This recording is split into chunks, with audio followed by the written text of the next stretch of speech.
النار إن كنتم مؤمنين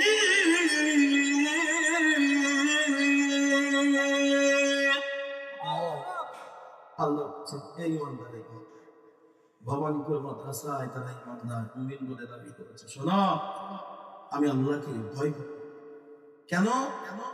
শেষে বলছেন ইন কুনতুম মুমিনিন, যদি তোমরা মুমিন হও। আমরা হাত দেখাইছিলাম, আমরা কি কাফের?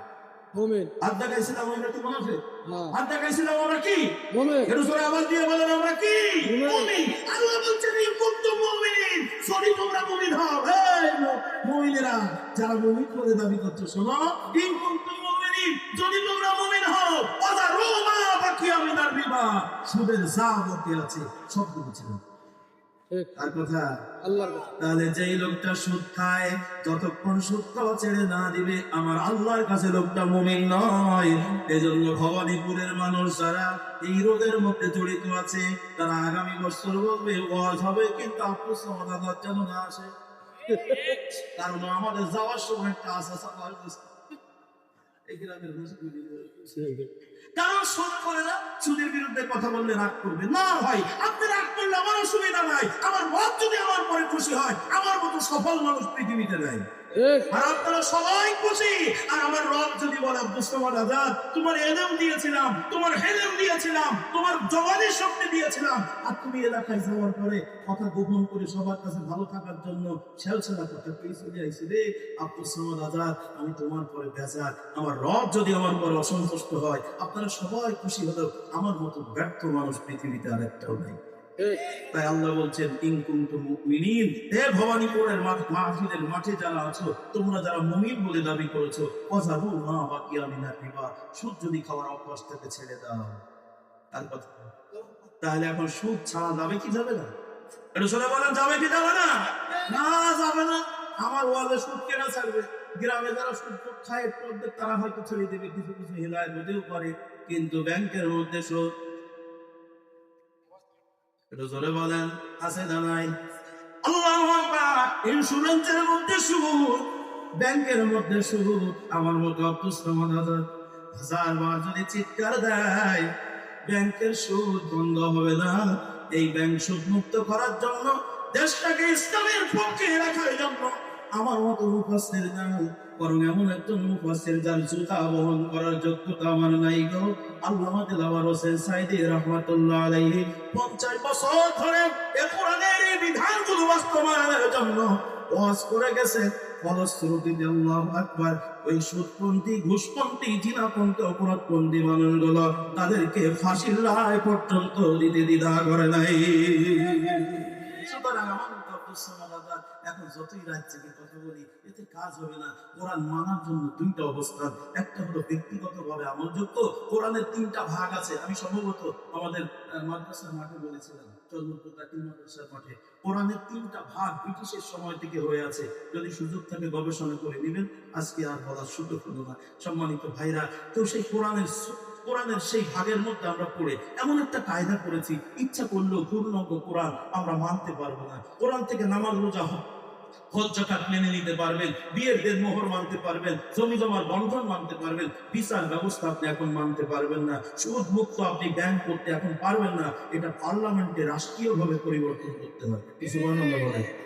তাই আজকের মজলিসে আপনারা যারা আছেন, যদি মুমিন থাকতে হয়, আল্লাহ বলেন উদখুলু ফিস সিলমি কাফা, পরিপূর্ণভাবে কোরআন সুন্নাহর মধ্যে প্রবেশ করো। আফাতুমিনুনা বিবাদিল কিতাব ওয়া তাকফুরুনা বিবাদ, তুমি কোরআনের কিছু মানবে আর কিছু বাদ দিয়ে চলবে। এটা দিয়ে মুমিনের চরিত্র অর্জন করা যায় না। তাই কোরআনের পরিপূর্ণ মানার জন্য পার্লামেন্টে যদি একদিন কায়েম হয়ে যায়, যেরকম কায়েম হয়ে আছে বাংলার মানুষ, তুমি কোন দলের মানুষ এটা না, বিয়ে করার সময় দেনমোহর মানতে হবে। বাংলাদেশের সংসদে আল্লাহু আকবার, বাংলাদেশের সংবিধানে এটা পাশ থাকার কারণে বাংলাদেশে যে দলের মানুষ হোক না কেন, বিয়ে করার সময় দেনমোহর মানে। আওয়ামী লীগের লোক বিয়ে করার সময় দেনমোহর মানে, বিএনপির লোক বিয়ে করার সময় দেনমোহর মানে, জামাতের লোক বিয়ে করার সময় দেনমোহর মানে, পীর সাহেবের মুরিদ তারাও বিয়ে করার সময় দেনমোহর মানে। মানছে কেন? দেনমোহরের ব্যাপারে কোরআনুল কারীমে আমার আল্লাহ 5 জায়গায় বলেছেন। 5 জায়গার বিধান মানার জন্য সবাই ব্যস্ত। একটা ছেলে নামাজ নাই, রোজা নাই, হজ নাই, যাকাত নাই, সিটার, বাটপার, লম্পট, নেশাখোর, গাঁজাখোর, মদখোর, আল্লাহু আকবার। তারপরেও যখন বিয়ে করতে যায়, টুপি একটা মাথায় দিয়ে কেন কাবিল মেয়ে দিলি কেন বেটা? বলছে না মানলে তো পুলিশে ধরবে, কারণ এই দেনমোহরের আইনটা পার্লামেন্টে বাংলাদেশে পাস আছে। একটু কথা বলেন না কেন? কিন্তু সুদের আইনটা পাস নাই, নামাজের আইন পাস নাই। নামাজ তুমি পড়তেও পারো, নাও পড়তে পারো, কোনো সমস্যা নাই। নামাজ পড়লেও দোষ নাই, না পড়লেও দোষ নাই, কিন্তু পার্লামেন্টে যদি থাকে নামাজ কায়েম করা, নামাজ প্রতিষ্ঠিত করতে হবে। সকাল 7টা-9টার সময় ঘোষণা হয়ে যাবে, ওই দিন সূর্য পশ্চিম আকাশে ডুবে যাওয়ার আগে সব মানুষগুলো বাধ্যতামূলক আজান হলেই নামাজে যাবে। তাই পার্লামেন্টে যদি বিয়ের দিনমোহরের মতো কোরআনের সব আইনগুলো পাশ হয়ে যায়, বাবা মারা গেলে বাবার রেখে দেওয়া সম্পত্তি ছেলে যদি 2 হাত পায়, বলেন তো মেয়ে কতটুকু পায়? কার আইন? আরো জোরে বলেন কার আইন? আপনারা যারা মুমিন বলে দাবি করেছেন, আল্লাহর আইন 100% বাংলাদেশে চালু বলে মানবেন তো? কারা কারা মানবেন একটু হত্যা করুন। ওই ভাবনা মান ইনশাল্লাহ মানবেন না। কেন মানবো না? মানবেন তো এই জন্য, আমি আব্দুল সামাদ আজাদ, আমি এলাকার মানুষ হলেও আল্লাহু আকবার, বাংলাদেশ সহ পৃথিবীর অনেকগুলো দেশে যাওয়ার সুযোগ আল্লাহ দান করেছেন।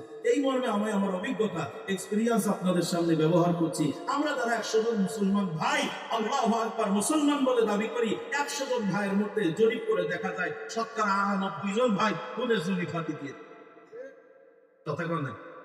যেগুলো বোনের জমি ফাঁকি দিয়ে খায়, ওকে আল্লাহর আইন মানে। তো বাংলাদেশে তো এই আইনটা চালু আছে, সেটা নাই। বাংলাদেশে আইন চালু আছে, কোনো ভাই যদি কোনো ভাইকে 1% জায়গা ফাঁকি দেয়, কোনো ভাই যদি বোনের জমি ফাঁকি দেয়, এই বোন ভাই যদি যে আল্লাহু আকবার অভিযোগ করে, তার মামলা দায়ের করা হয়, মামলা নিয়ে নেয়। কিন্তু এক ভাই আর এক ভাইয়ের বিরুদ্ধে যদি অভিযোগ করে, স্যার আমার 1 কাঠা জমি ফাঁকি দিয়েছে, মামলা করেছে, বড় ভাইয়ের বিরুদ্ধে মামলা নিয়েছেন, আমার ওই বড় ভাই কিন্তু 1 ওয়াক্ত নামাজ পড়ে না, আল্লাহ 82 বার নামাজের কথা বলেছেন পড়ার জন্য, আমার বড় ভাই নামাজ পড়ে না, ও ম্যাজিস্ট্রেট স্যার আমি আমার ভাইয়ের বিরুদ্ধে মামলা করতে চাই। ম্যাজিস্ট্রেট বলবে, এটা পাগলাই, আগে যেটা মামলা দেওয়া হবে খারিজ করতে। কি কথা বলতে? কেন কেন আমার জমির মামলাটা আপনি নিলেন, আমার ভাই নামাজ পড়ে না বললে ওটা যাচ্ছেন না কেন? কারণ এই নামাজের মামলা পার্লামেন্টে পাস নাই, জমির মামলা পার্লামেন্টে পাস আছে। তাই জমির মামলার মতো, জমি জমা বন্টনের মতো সূরা নিসার লম্বা আলোচনা, ফারায়েজের আলোচনা। কোন সূরা? সূরা নিসার ভিতরে বিরাট লম্বা আলোচনা, ফারায়েজের আলোচনা। কে কতটুকু জমি পাবে, স্বামী মারা গেলে স্ত্রী যদি বেঁচে থাকে সমুদায় সম্পত্তির জমানা পাবে। কার আইন? যারা বলেন কার আইন? আমাদের দেশে আল্লাহু আকবার এই আইন থাকার পরেও বাস্তবতার নিরিখে আমরা অধিকাংশ ভাই, আমি জানি না ভাই বিশ্বাস করেন এ ভবানীপুর আমি ওয়াজ করি নাই আর এলাকায় থাকি না, অনেক ছেলে মেয়েরা আছে এখন 25-30 বছর বয়স, যারা তাদের সাথে আমার দেখা হয় না, আসতে বাজারে দাঁড়িয়ে আছে, ও পাশে দিয়ে হুজুরের বাড়ি করে যায় কথা বলছেন। সুতরাং এলাকার একদম সবকিছু আমার কাছ থেকে দেবেন, আস্তে আস্তে বুঝে যাচ্ছে। অনেকে ছেলেরা আমার চেনে না, তবে আমি জরিপ করে দেখেছি আল্লাহু আকবার, বিশেষ করে আমাদের এই অঞ্চলের চেয়ে উত্তরবঙ্গের মানুষেরা বেশি এই অপরাধের সাথে জড়িত। আমি যতটুকু জরিপ করেছি আমাদের এলাকায় নাই এমনটা না, খুঁজলে খুব পাওয়া যায়। ভাই 100% জমি 4টা ভাই পাই পাই পাই পাই ভাগ করে নেয়, কিন্তু বোনের জমির খবর নাই। বোন যদি জমি খুঁজতে যায়, ভাইয়ের কাছে বাবা মারা গেছে, ভাই আমার এত জান্নাতি মানুষ, মুমিন মানুষ, ভাই বলে কি জমি কোন জায়গায় আছে কাগজপত্র দেখবি। কি কথা বল ঠিক না বেশি? তাই যারা বোনের জমি ফাঁকি দিয়ে খাইছেন, যতক্ষণ পর্যন্ত বোনের 1 ইঞ্চি জমি বুঝে না দিবেন, বোনকে ভালোবাসা দিয়ে সব খান, বোন আপনার